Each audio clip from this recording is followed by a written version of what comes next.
know. I hate this question. It's like, what is EOD? I hate that question.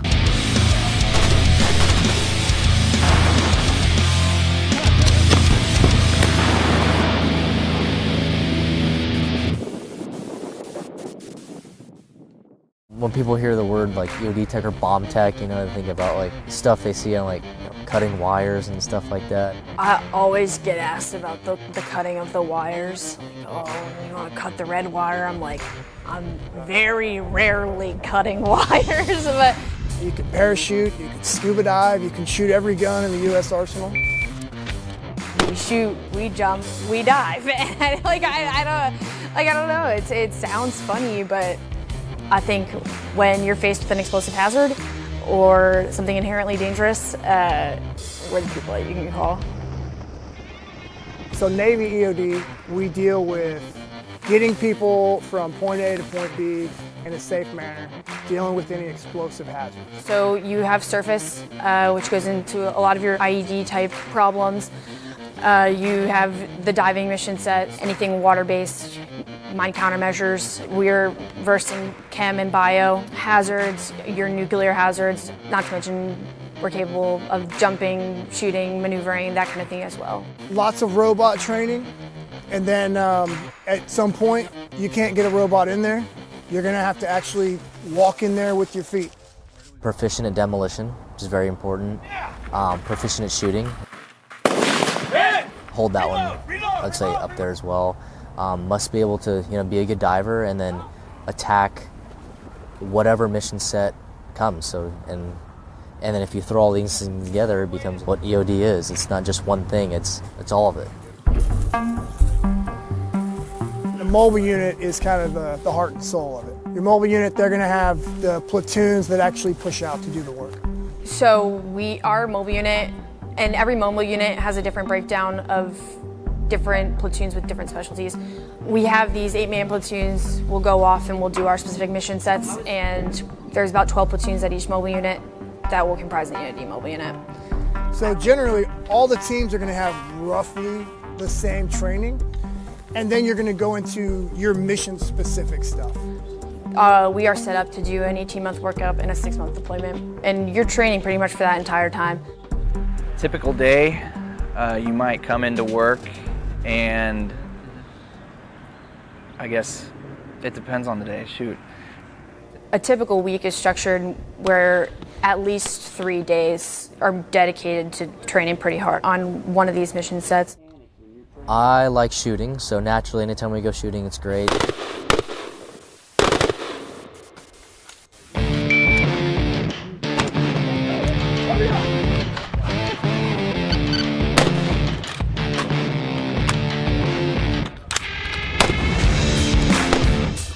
So it is very important that we are proficient in small arms.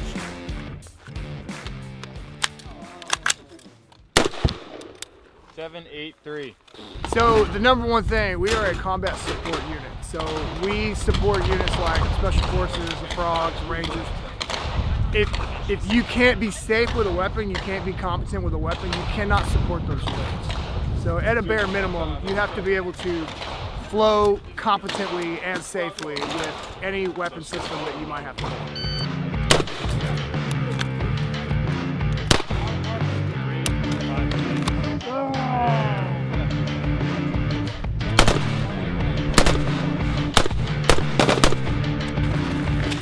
Shooter stand by. 1.14.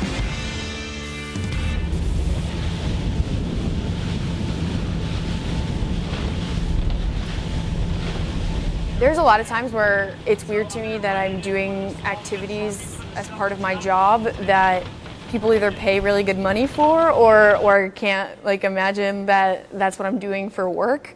Things like jumping and diving and not sitting in an office all day. That's every week it's a new mission set and you're focusing on something new, so it doesn't really give you time to get bored.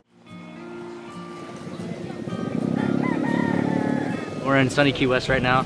Our platoon came down here to get our deep dives that we'll need for our OFRP. So yeah, it's a good time to get good training because we can't get this depth or clarity in Virginia Beach. So this is a good little getaway from there and get some good diving and good weather. It is fun. I mean, there's always a lot of work with diving, especially the pre and post. It's a lot of work, but you do all this work and then you actually hit some good depth and good dives, and the places we're going actually have some pretty cool spots to see. So yeah, I'd say it's worth it.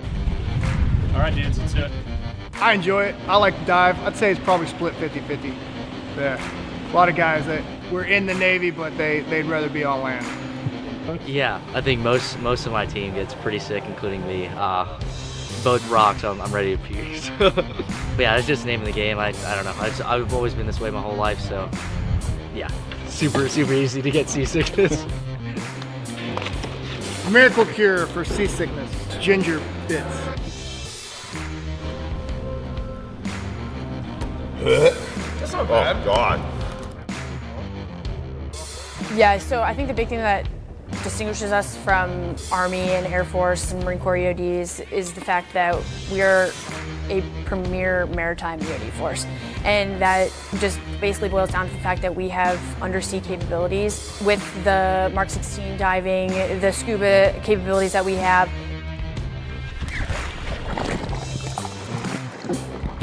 Again, that's very broad for some of the more specific things and operations that we can do underwater. But like I mentioned before, we're more just facilitators for that freedom of maneuver, and we have the capability of taking that undersea. I mean, our major threats are going to be any mine that any ship could possibly come across them, because the damage of that could be catastrophic. Part of our mission set is clearance of routes for boats to go through. And so that's why we're diving this rig. Yeah, you'll have your long days, and sometimes you might have shorter days. So if you end up with that time off, you use it. Personally, I like to, go skating. That's my thing. So I'll blow off some steam at the skate park. Just kind of get my mind off the work day, and relax a little bit. Say it's a very physically demanding job, so anytime you can tie your hobbies into things that also increase your physical fitness, that's a win-win. You need to enjoy sweating. You need to enjoy running and lifting weights, because that is a standard that we have.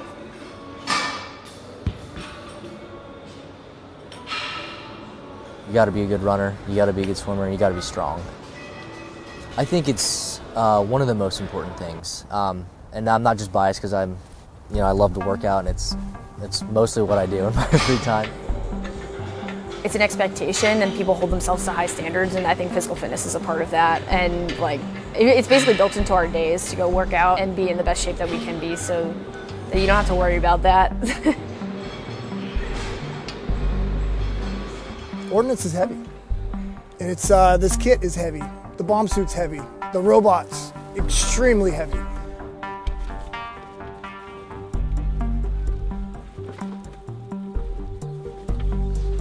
Oh yeah, that bomb suit is insane. I don't put that in there, but you need some physical stamina to be in that thing. It's gonna get hot, it's gonna get annoying, it's gonna get heavy real quick. So you need to be able to have that strength and longevity. To the forefoot, right? These guys on the front side are taking over. Remember we talked about your panic button. So what's everybody's panic button for you? It's shifting my weight forward. And then when you come up, right, those hips aren't going to get all the way through because it's such a quad dominant exercise. So don't go as low. The reform is fine. So the Strike program is a brand new program that they've introduced to the EOD community, and it basically focuses on teaching us physical fitness in a healthy, productive way, so we're not injuring ourselves. Not only do we have great facilities to work out in, but we also have strength coaches that are teaching us the appropriate way to lift, to work out, to train our bodies. We have physical therapists and athletic trainers that are basically at our whim to just make us better and fix what's broken and help us continue our job. This is a great program for dudes to walk in, get fixed, get help, and then be ready for the next chapter. So yeah, it's been a really good program so far. I'm happy with it. For the old guys, it'll get us back in the fight, and for the young guys, it's going to keep them in the fight a lot longer.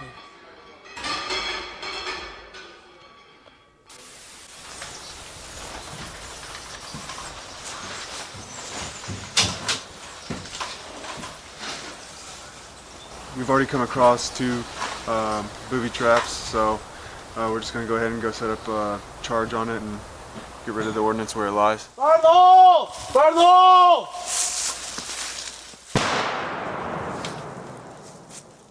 When I started the pipeline, I was going through EOD school. There was a senior chief that told me having a platoon is like getting the keys to a Ferrari. And I didn't really understand what that meant until I got here and got my own platoon, but these people are really intelligent, want to work hard, very driven individuals. And when you put a group of individuals like that with a multitude of experiences coming from different walks of life with a ton of different backgrounds, and you manage that effectively, you see something come together that is like driving a Ferrari. The platoon is built on trust. If you know that no matter what level a person is out on the platoon, that you trust them to do what they need to do when you're in a high pressure situation, then there's nothing else you can really ask for. And I think that that's what the community itself is really built on. You have to really trust each other. You build that bond. That's why we spend so much time together, is you need to trust that guy, you know, with your life, essentially.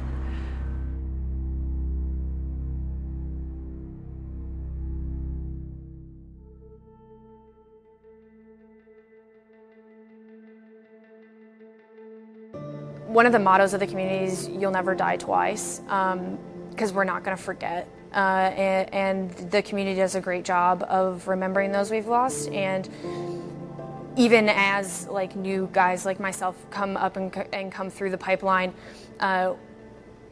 we know everyone that has passed away from the Navy EOD. And I think that that's really important, and we understand the gravity of it. So it's not working right now? The arm was doing the same. I train and I want to learn as much as I can so that I can be an asset and a help to my teammates if I were ever in a situation like that. And that's what we train to. And I think that that's what, when you train that way and again have that trust with the people that you're standing next to, like that ultimately becomes instinctual when you need to be in a situation like that. Everything that we do out here, there's a lesson behind it, and those lessons were learned in blood. So if you don't take this serious and nobody catches the fact that you're not prepared and you make it out the door, you're putting your life and the people who you're supposed to be protecting's life in danger.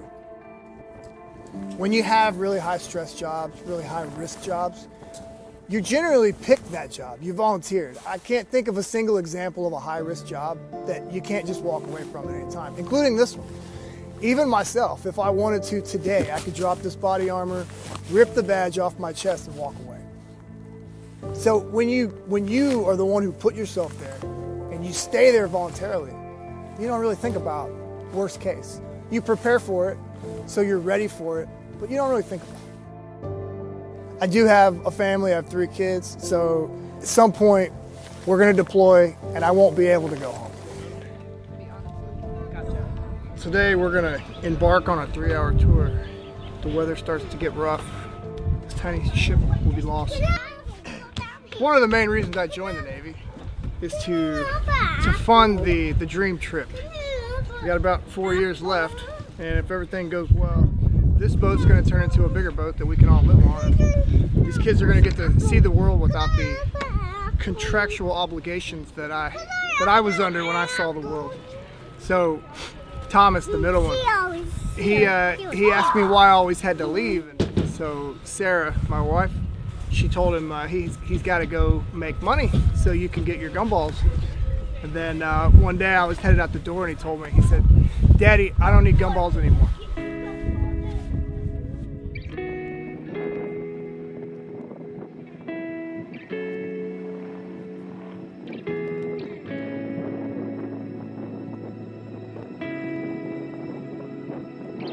So when I'm home, I'm absolutely home.